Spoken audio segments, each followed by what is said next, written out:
পরম করুণাময় অসীম দয়ালু আল্লাহর নামে শুরু করছি। বিসমিল্লাহির রহমানির রহিম। আসসালামু আলাইকুম ওয়া রাহমাতুল্লাহ। আশা করি আল্লাহর অশেষ রহমতে আপনারা সবাই ভালো আছেন। আপনাদের সঙ্গে আছি আমি মোহাম্মদ শহীদুল ইসলাম। ভিডিওটি ভালো লাগলে লাইক এবং শেয়ার এবং সাবস্ক্রাইব করে পাশে থাকবেন। আমার কথা শুনবার জন্য আপনাদেরকে স্বাগত জানাই। প্রথমে দৈনিক ইনকিলাবের সংবাদ শিরোনাম দিয়ে শুরু করছি।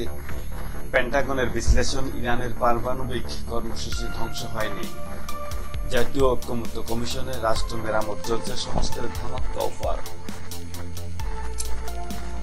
দেশ ফ্যাসিমুক্ত হইলেও গণতন্ত্রের প্রতিষ্ঠান নির্মাণ ও সুষ্ঠু পরিচর্যার কর্মপ্রক্রিয়া এখনো শুরু হয়নি বলছেন তারেক রহমান। শেয়ার বাজারে সংকট বেড়েছে। 9 মাসে 30,000 বিনিয়োগকারী বিও হিসাব বন্ধ করেছেন। নিষ্ক্রিয় 57,000 বিনিয়োগকারী। তৎকালীন গোয়েন্দা সংস্থাগুলো দায়িত্ব পালনে চরম অবহেলা ও ব্যর্থতার পরিচয় দিয়েছে। পিলখানা হত্যাকাণ্ডের রাজনৈতিক সংশ্লিষ্টতা মিলেছে বলছেন তদন্ত কমিশন। ক্যান্টিন পরিচালনা নিয়ে কর্মচারীদের সংঘর্ষ, আহত 5 জন। থমথমে সচিবালয়, ক্যান্টিন এলাকায় পুলিশ মোতায়েন। এনসিসির মতো ব্যবস্থা থাকলে আগের অবস্থায় থাকবো সালাউদ্দিন আহমদ, বিএনপি নেতা। একজন ব্যক্তি 10 বছরের বেশি প্রধানমন্ত্রী নয়, একমত বিএনপি। সিন্ডিকেটের কবলে মধ্যপ্রাচ্যে দামে medical check up, crore crore টাকা হাতিয়ে নিচ্ছে চক্র। প্রতিবাদ সভা আজ ঢাকার বাইরে সিলিপ তুলে দেদারসে পরীক্ষা। কি কারণে 25,000 টাকা লাগে এই মেডিকেল চেক আপ করতে? এদেরকে কঠিন বিচারের আওতায় আনতে হবে এবং যতগুলো টাকা নেয় সেই টাকা ফেরত দেওয়া লাগবে। নুরুল হুদার পর গ্রেপ্তার হলেন সাবেক সিইসি কাজী হাবিবুল আওয়াল। মব ভায়োলেন্স প্রসঙ্গে ডক্টর মনজিন মোরশেদ, সরকার নিরাপত্তা কাঠামো তৈরি করতে পারছে না। দিবসটিকে ফ্যাসিলিটি হিসেবে পরিপত্র জারি। 16 জুলাই পালিত হবে আবু সাইদ দিবস। এইচএসসি ও আলিম পরীক্ষা শুরু আজ। সবার জন্য শুভকামনা রইল, সবাই পরীক্ষা ভালো দিতে পারে। ইতিহাস গড়ে নিউ ইয়র্কের প্রথম মুসলিম মেয়র হচ্ছেন জহুরান। স্যালুট জানাই জহুরান আপনাকে। নিউ ইয়র্কের মতো জায়গায় আপনি মেয়র, অসংখ্য অসংখ্য ধন্যবাদ। সংবিধান লঙ্ঘন ইস্যুকে আড়াল করতেই নানা ঘটনা। আসিফ মাহমুদকে প্রকাশ্যে ক্ষমা চাইতে বললেন ইশরাক হোসেন। ইসরায়েল ইরান সংঘাত থেকে দ্রুত বের হতে পারবেন ট্রাম্প। দৈনিক প্রথম আলো সংবাদ শিরোনাম, সিনেমার গানেও মাশার বাজিমাত। মামলা ও দাম্পত্য একসঙ্গে চলে না। জুলাই সনদে কি থাকা উচিত? টেস্টে রান তাড়া করা সহজ বানিয়ে ফেলেছে ইংল্যান্ড।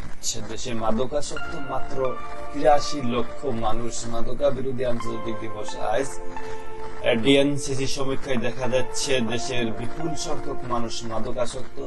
এর বিরুদ্ধে কঠোর পদক্ষেপ নেওয়া দরকার বলে মনে করে। নিউ ইয়র্কের মেয়র নির্বাচন ইতিহাস গড়লেন জহরান মামদানি। আবার জানাই আপনাকে মামদানি। ইরানের পরমাণু স্থাপনা ধ্বংস করতে পারেনি যুক্তরাষ্ট্র। 5 পৃষ্ঠার গোয়েন্দা প্রতিবেদনে ফাঁস করে সিএনএন ও নিউ ইয়র্ক টাইমস। ব্যাটিং উইকেটে কেমন ব্যাটিং? প্রধানমন্ত্রী পদে সর্বোচ্চ 10 বছর শর্ত সাপেক্ষে রাজি বিএনপি।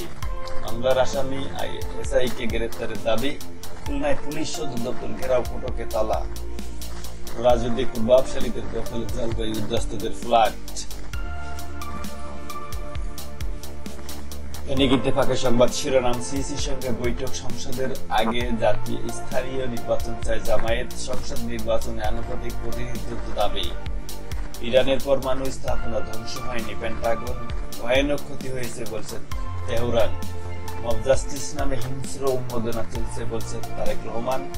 প্লাস্টিক পরিবেশের বিষ, আসুন প্লাস্টিক বর্জন করি। পরিবেশ মেলা ও বৃক্ষ মেলা উদ্বোধন করে প্রধান উপদেষ্টা ডক্টর মোহাম্মদ ইউনূস।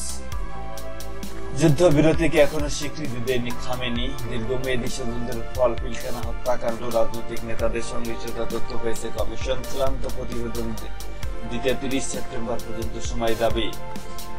বললেন জামায়াতের আমির ডক্টর শফিকুর রহমান সাহেব। শুধু 71 নয়, 47 থেকে যারা আমাদের দ্বারা কষ্ট পেয়েছেন সবার কাছে, দেশবাসীর কাছে ক্ষমা চেয়েছেন জামায়াত নেতা ডক্টর শফিকুর রহমান। আপনারা সবাই ক্ষমা করে দিবেন জামায়াতকে। কলম্বো টেস্টে প্রথম দিনে চাপে বাংলাদেশ। 5 আগস্ট জুলাই গণঅভ্যুত্থান দিবস। 8 আগস্ট নতুন বাংলাদেশ দিবস ও 16 জুলাই আবু সাইদ দিবস। সাবেক সিইসি হাবিবুল আওয়াল এটাই ছিল আজকের মতো, এখানে শেষ করছি। ভিডিওটি ভালো লাগলে লাইক কমেন্ট শেয়ার এবং সাবস্ক্রাইবের পাশে থাকবেন। আমার কথা শুনবার জন্য আবার আপনাদের স্বাগত জানাই। আসসালামু আলাইকুম ওয়া রাহমাতুল্লাহি ওয়া বারাকাতুহু।